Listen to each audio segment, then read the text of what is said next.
Ito ay rated SPG. Striktong patnubay at gabay ng magulang ang kailangan. Maaaring may masiselang tema, lengguwahe, karahasan, sexual, horror o droga na hindi angkop sa mga... May tutulong na nga dito kay Lorena upang ang mapatunayan na inosente nga siya, na hindi nga siya ang pumaslang dito kay Joy dahil nga may nakakilala sa kanila ni Tristan na alam nga ang buong pangyayari sa gabi ngang napaslang itong si Joy, at buong tapang nga niyang sinabi na hindi nga si Lorena o si Carol ang pumaslang nga dito kay Joy, na may iba pang tao ang tumapos ng buhay ni Joy.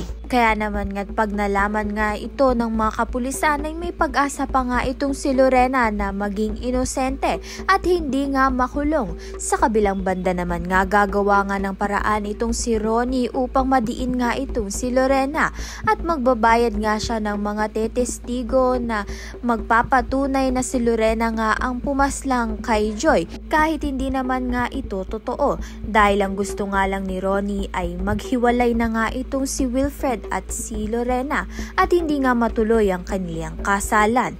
Kaya naman nga't yan at iba pa ang dapat nating pakaabangan. Maraming salamat sa iyong panonood.